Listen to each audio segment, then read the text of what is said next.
Alright, it is your final word daily. It's Adam Collins, it's Daniel Norcross. We're stood here at the Oval in South London. We are here for Noobru, the think drink. More about them later. We're stood next to each other. You can do the 30-second summary, then we'll crack on. For the 22nd time in first-class history in consecutive matches here at the Oval, the winning tosser decided to field first, or bowl if you prefer, on a pitch that everyone who doesn't know about the Oval thought was going to be an absolute minefield, and it wasn't. It did a little bit. England bowled in various parts with their scratchy lineup, appallingly badly, and really quite well.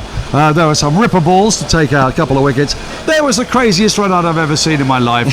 There were two exhausted, knackered sides, and at the end of it all, I'd say that India are possibly just on top at 204 for 6. And, amazingly, there was a second score above 50 for Karun Nair, which means that... Oh, at last. It means that David Lloyd has got a record back. More about that, surely. Excellent. That's very Hall of Famey. So a 51-run stand to get India to the close at 204 for 6. Karun Nair still there on 52, batting with Washington Sundar on 19. For England, a couple of wickets for Atkinson, a couple for Tongue, which deserves far more interrogation than that. One for the now injured Woakes, who beneath us here went diving in the final 20 minutes of play, stuffed his left shoulder. Who knows what it'll be, 192 wickets and done for him. Got one earlier. And nothing for Jamie Overton, nor should have there been, given the way that he bowled. Where to start? Perhaps towards the end. Maybe we should deal with Woakes first, because that has wider connotations. He's 192 test wickets, the same as Wes Hall. First time that Chris Woakes and Wes Hall, I suspect, have ever been mentioned in the same sentence. One less than Jim Laker? One fewer than Jim Laker. One fewer. Sorry, you're the one that went to private school. No, that's fine. I thought it was Barnes for a moment. Like, why is 190? No, Barnes 189. 189. But Woakes diving left shoulder. We've seen this one before. As a colleague sat with me in the press box, said reminiscent of Virat Kohli at the Rancho Relaxo in 2017, and it was also reminiscent of when Ollie Pope did something very similar to that in 2019 as well. Anyway, so it's Woakes, and it's going to take some coming back from. Bloody hell. Well, if he's done his shoulder, he's out of the game. He might be out of Test cricket. You don't know. That's for medics to work out. We just don't know. He looked like he's in terrible pain. The immediate concern for England is that he'd be out of this match, and he actually is the one bowler who you felt before the game England would sort of be able to rely on, even though he's running on empty, because he's the one bowler that England have put out for every game, even though he's the one bowler who's in his mid-30s. Yep. So none of this makes any sense. But if he can't bowl, then England have got to try to take 14 wickets with a man who bowls great balls and in between times bowled some indescribable filth. I will describe it later on when given the opportunity. Jamie Overton, who just felt undercooked and not right for this surface. Maybe the surface will improve for him as the game progresses, I don't know. And then you've got Gus Atkinson, who's barely played. Well, he hasn't played really, not in any substantive way since the Zimbabwe Test, who bowled really well. He did, best of, I thought. He bowled really, really well, but that's not enough to be carrying an attack. And then having Joe Root and Jacob Bethel. So India struck a blow there without actually doing anything, and it's this classic thing where everyone's got to be pleasing to the coach. Run! Drag everything back. Do you remember when Jack Leach did that and concussed himself? The first baseball morning. Yeah, at Lord's. So he was always going to go after it. He just got unlucky. It's the way he landed, but it looked bad, and it really could be a massive bonus for India. Yeah, so Woakes got rid of KL Rahul early, his only wicket. The tongue thing. Let's go. Can I give you a stat? I just take just sort of an aesthetic thing. Yeah. Nasser made this point on commentary. He is a bit all over the place. Like it's a repeatability thing with his action. That Nasser said it's hard to imagine trying to get into rhythm, repeating an action like that over and over again. Maybe there's something to that.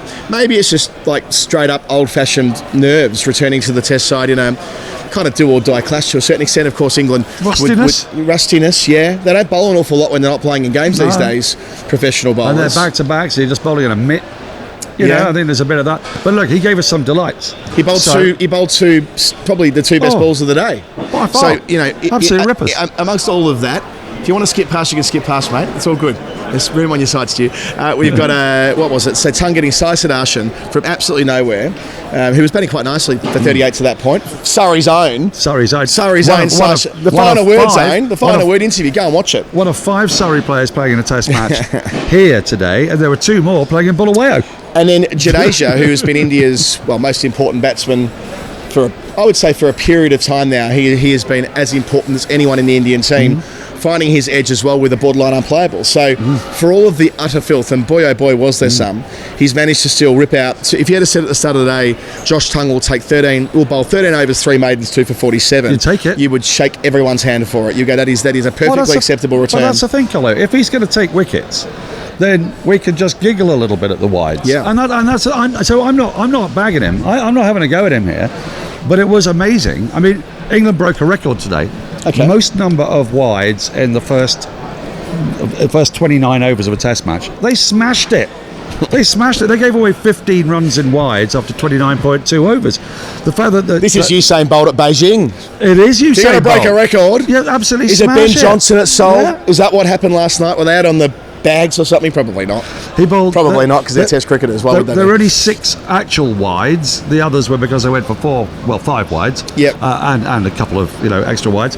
There was all that, but in his first over, 11 runs in wides came off that over. Yeah, it reminded me. I went staggering. back and looked at George Scrimshaw's first over in international cricket against Ireland a couple of years ago. Oh yeah. I forgot that it was more a no-bally thing than a widey thing. Yeah. But you see it from time to time when you catch the wide virus. I don't know. I feel like I've been there. I've played games of cricket where when I was a seamer, when you're like, I don't know how to get the ball down the other end and land it anywhere near where I want it to. It's just that it's a reminder that cricket is played by human beings and not by robots. I know we joked the other day about test tube cricketers, which Tung is not one of. Remembering he came Absolutely a little bit later, had to kind of leapfrog a lot of bowlers to get in the mixer a couple of seasons ago. I felt for him, but at the end of the day, he's got 2 for 47. So he's not going to be thinking about the wides. He's going to be going to bed thinking, God, those were lovely balls, weren't they? Right. And they were gorgeous. I mean, they were at pace, coming into about off stump, and then holding their line. And look, they're getting people out. They're getting good batters out. They're not getting Jimmy Anderson out, but they're getting Sai Siddharthan Good point. and Ravindra Jadeja out. And that's what he was previously described as the Hoover. He was there to clean up the tail. Well, if he starts cleaning up a couple of the really good, really annoying left-hand batters for England, especially Jadeja, then sorry, you can bowl 11 wides if you feel like it. Josh, who gives a shit? He might be like what's the really posh vacuum cleaner? The Miele. The Miele. He might be like the Miele. Yeah. Do you want to use that on our commentary tomorrow? Yeah, you can steal it first, steal it for radio. Other Hoovers are available if you're listening on the BBC tomorrow. Good point. Yeah. Nod to the pitch. Best pitch in England. Yeah. The Oval. I mean, I know we bang on nice about fun. this joint. I might have said this on the preview pod. I'll say it again now if I did. It's the pitch that resembles what we're most likely to get in Australia later in the year. So, and that Woakes part of it isn't unrelated to this. That in Australia, I know that Jimmy and Broad went to Australia many, many times, as often as Colin Cowdrey went to Australia, probably in Anderson's case.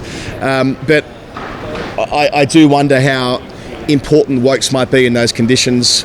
I could have used Sam Cook today, I felt. I said this yesterday, this isn't sort of revisionist history here. Like Sam Cook would have thrived in these conditions, I reckon, today, given the way he gets the ball to land in the same spot and nibble away, Duke's ball, etc., etc. But yeah, the pitch itself, it's the first one of the series that has meant that on the first day, it's been tilted slightly in favour of ball over bat. More of it, I say. It's probably been the first bowling day. I mean, there have been days where wickets have clattered, for example, day 4 at Lords. Yeah. But that was deeper into the test match. This is the first kind of like proper bowling day we've had, gloomy lights on, and of course that live grass on the surface. And moisture, dampness, little shower, all that kind of thing. Exactly. Everything was set up for bowling.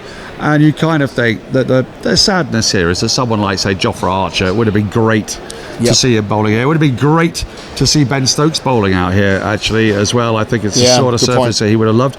I'm with you on Sam Cook.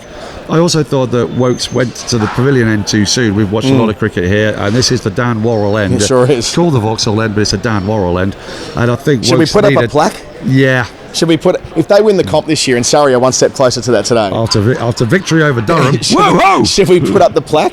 The Dan Worrell End, Wisden Cricketer of the Year 2024. When Surrey play Nottinghamshire here, we're doing that game. Should we get a sign? Should we get a bed sheet out like they did in the 90s? Yeah. The Dan Worrell End. Get someone to hold it up for us. Yeah. That's a project for you and me. Yeah. Dan Worrell End. Anyway, you're right. Woakes did go to the other end too early. Yeah. He went to the Jordan Clark end too early. The Jordan Clark end, yeah. Otherwise known as the Mickey Stewart Members Pavilion end. Yeah, well, you know. Yeah. We're going way too deep on Surrey stuff right now. Let's go to India's batting. Karun Nair, I'm again thrilled for him reaching 50 again. I know it's been a long time, and I think you were going to go there on stat attack sort of. Do you want it? Do you want the stat? You know what? No, we'll just do the aesthetic. I love the way he worked his way into it in tough conditions. It's a reminder that the county championship is a great place to prepare yourself to play Test cricket. What does Nair do? Plays for Northants. So the much derided county championship has provided a bit of a foundation for him to succeed in conditions which are typically harder for players who haven't grown up on these types of surfaces. Top scored today as well, didn't he? And when you think he's not been in the best of form, he got his first half century of this series, and he's had plenty of opportunities on a lot of very good batting tracks, and he did. He was really compact. He didn't play that many false shots from memory. He looked very comfortable. He and Dhruv Jarrell, I mean, that was an important partnership, even if there weren't a lot of runs in it, because Tung had taken those 2 wickets really back to back. And with Akash Deep, or whoever it is that's going to come in at number 9, the 3 bowlers starting at number 9, there's only Washington Sundar. Washington Sundar is, I think, in this decade, has faced the 3rd most number of balls between dismissals, 102 balls per dismissal. The guy is sticky. He shouldn't be batting at number 8. No. He should either be opening or number 3. He looks like a top order player, doesn't he? Well, it's specifically top order, not middle order, no. not lower order, top order. He's got the high front elbow. Oh, and he wants you to know it as well. Ooh, I say, you see that elbow. Like, you don't see the elbow with Shubman. I mean, with Shubman, you just see the ball at his feet most of the time, more of which are not. I was going to say, with Washington, it's a proper elbow. I feel like we should do Jarrell's dismissal in the sequence of events in the Hall of Fame. Yes, that feels right to me, given the way that all played out. In that case, can I tell you about Karun Nair then? Well, I was going to. We'll do that too. All right. We'll talk about Shubman Gill's dismissal now, though. Oh, you described it as one of the silliest run-outs you've seen, or most interesting. He played a cover drive to truly die for. I got an Akshi with us here today doing our socials. If you look at our final word feed, you'll see a photograph of it with my big camera of that cover drive for 4. And you're thinking he's on again here. The 253's within striking distance. I know he's like 21st ever in a series right now, but I think Jeff told me he's 80-something runs away from being 3rd. Right. So he's 1 innings away from being right up there beyond sort of Gavaskar 774, Smith 774 are the next 2 that kind of stand out. There's a whole clump of them. There's a Mark Taylor, David Gower's 810 from the 85 Ashes, I want to say. 810, something like that. And 6-match series. And then you get up, of course, into the Bradman numbers from 1930 and so on. Anyway, I digress. The run out denied him the chance to add to that and to go further up the list. Describe it for us, please. Well, I've done it already on TMS, and basically what came out of my mouth was something along the lines of, what the hell has he just done? It was amazing. I mean, this guy's concentration has not really wavered for the entire summer, and only he will understand what's happened there. He's pushed the ball into the offside, but really not very far at all. And it's perfect for Gus Atkinson, who does well, but in his follow-through, he's running through his follow-through. Gus Atkinson was about 6 yards away from the ball. Shubman Gill ran about 6 yards in the time it took Gus Atkinson to get to the ball. Then he found himself 6 yards out with an entirely stationary Sudarshan at the other end. Correctly stationary, by the way, Sai. You did exactly the right thing. And then Atkinson did the sensible thing. He picked the ball up, he gave himself a fraction of a second with 3 stumps to aim at. He bounced the ball into the stumps, and you look at the replay, Shubman Gill managed to get 1 yard further in. So he's run 6 yards by the time Atkinson's got the ball, and he's turned and made 1 pace. Queen Mary stuff. Right, so that was not a run. That was barely a quarter of a run. That was the worst run I have ever seen. And I saw Boycott selling Randall down the river in 1977 at Trent Bridge. This is indubitably the single tragedy. This wasn't so much of a tragedy, to be honest, because, I think India are going to get out of this. But it's just amazing what this game does to your head, isn't it? No one could get inside Shubman Gill's head. until Shubman got inside Shubman Gill's head. Yeah. Out of nowhere, it's just the monkey on the shoulder. It's the crazy, go run, and then you could see the panic and you could see the bewilderment from Sai Siddhartha. I mean, it was box office stuff. It was crazy. He's going to get a second innings, and he's going to get a second innings with tiring bowlers and 2 part-time spinners on a track that's easy, so he may yet get double 100. So only 64 overs bowled on the day due to the long rain delays in the middle of it, so maybe not as long on the game as we normally would have. Bit to get through here though. I'm drinking Noobru as always. The Think Drink What the Show's brought to you by the Noobru Cricket Giveaway. We were out yesterday doing our workout there in our Noobru t-shirts, telling the story of the Virat Kohli Genius King cricket bat, gloves and leather case, plus a full year's supply of Noobru Pro. The whole thing's worth collectively 1,600 quid. To enter, go to noobru.com, noobru.com/final word. Purchase any of the 12 qualifying cricket Noobru products. So they've opened a new range, Noobru Cricket, thanks to their association with us.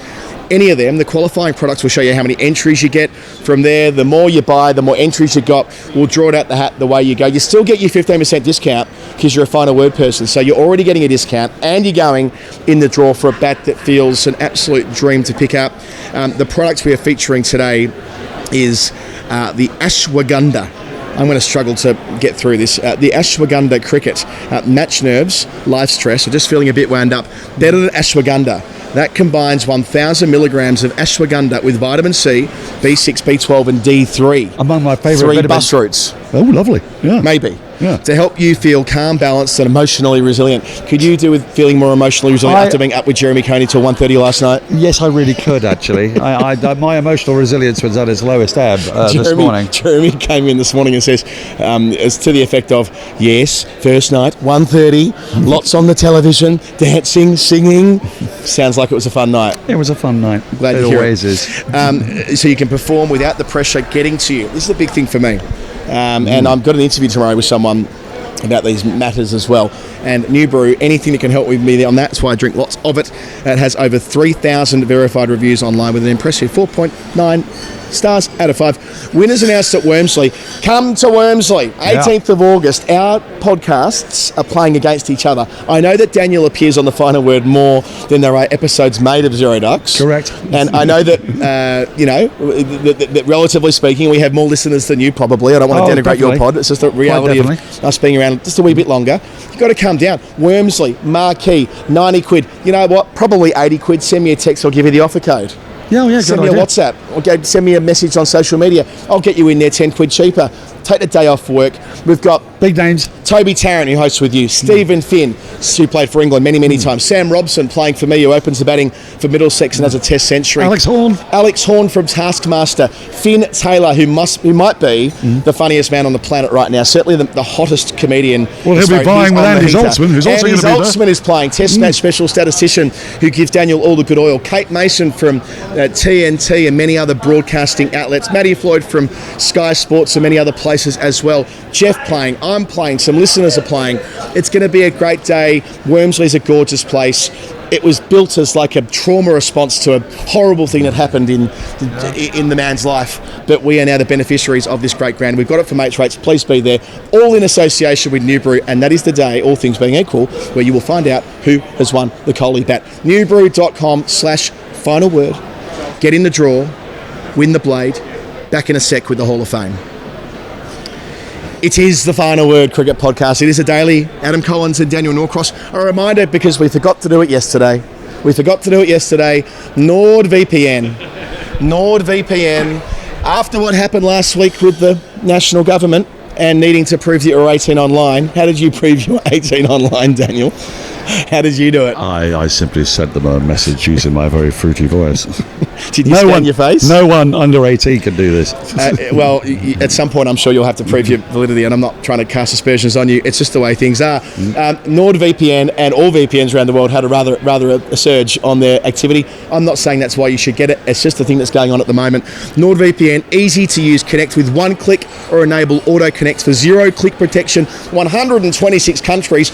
Everyone's going on holiday. I'm going on holiday after this test match. I'm going to Spain. I'll have my NordVPN turned on right right away. And why do I have one? They're in partnership with us. It's bloody brilliant. It's quick, it's efficient, it's easy, and you get a huge discount for being with us. NordVPN.com/TFW. In the show notes, there are like 3 months built in. There are 30-day money-back guarantees, which you'll never need because NordVPN is one of the best, if not the best. Why the caveat? It is the best VPN in the world. So that's my story to tell you as we move. I'm amazed you're not sticking around for the 100, Kohli. Yeah. 100 sale is going well. I went to the briefing this morning. More about that on the weekly show. Time for the Hall of Fame. Daniel, your most final word moment of the day, please. Well, I mean, it would have been Shubman Gill, but we've covered that. It is that Karun Nair, well, he stole a record off David Bumble Lloyd. Oh, yeah. Which was the highest score achieved by somebody who never got out between 50 and 99. Because he got 303, yeah? Right, yes, okay, I'm with you here. Okay. Now, at the moment, Bumble's got the record back because Bumble made 214 against India. It was his only score. Yep. No 50s to 99s. Much like Ravi Bopara, no 50s, 300s. And what came up on the screen, much to the disgust of Andy Zaltzman, was Karun Nair first Test 50. Don't like it. It wasn't his first Test 50. His first Test 50 was when he got 50 on his way to 303 or whatever it was. It's really annoying to Andy. I'm with him on this, but scores above 50 should be the measure.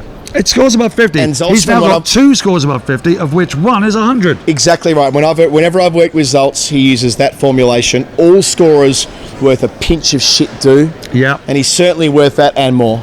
Here. Our man Andy Zaltzman playing in the game on the 18th. Thank you for that. We saw Drew Jarrell's dismissal, where there was the review of the ball before, great fun. And the ball before that. There was I'm not entirely sure what her role was. She might be a steward. She was standing in front of the sight screen, or she wasn't entirely sure whether she was what was behind the bowler's arm. She's like, "What is it, me?" She was sat down, obviously been sat there for a while. Is it me? And they're like, "Yeah, I mean, it is probably you." So she slowly but surely unlocked the door with the door code and slipped her way into it, like the end of the Truman Show. And I really enjoyed that moment. I quite enjoyed the way she looked. She wasn't hurrying. Most people who are rumbled for being behind the bowler's arm kind of shit themselves. Like, yeah, they scuttle. No. There was no scuttle. She's like, "Oh, you talking about me? Where I've been sat all day?" Bit odd. Is Johnny Bairstow batting? Bit odd. Yeah, but I'll get out the way. I was told off for smoking my 5th cigarette in the same place earlier today, and I did much the same thing. I said, "Yeah, sure." It says Shane Warne smoking corner here. Yeah, I know. She was very relaxed about it. Yeah, but then then 2 balls later. Then there was the ball that was reviewed not out. Then he gave a catch to Harry Brook next ball after that. So it was a rather eventful over here at the Kia. The Kia Oval. I neglected to mention one thing, by the way, with the disclaimer. Gotta read disclaimers out.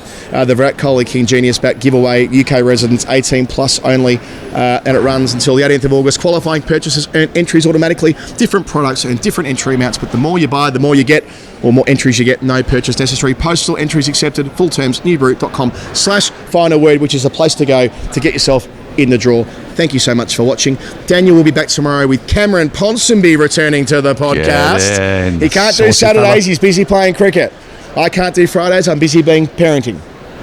And then there'll be Ben Jones after that. Then I'll come out and round out the series. The Noobru. Get a VPN, get yourself a Noobru, have yourself a nice night.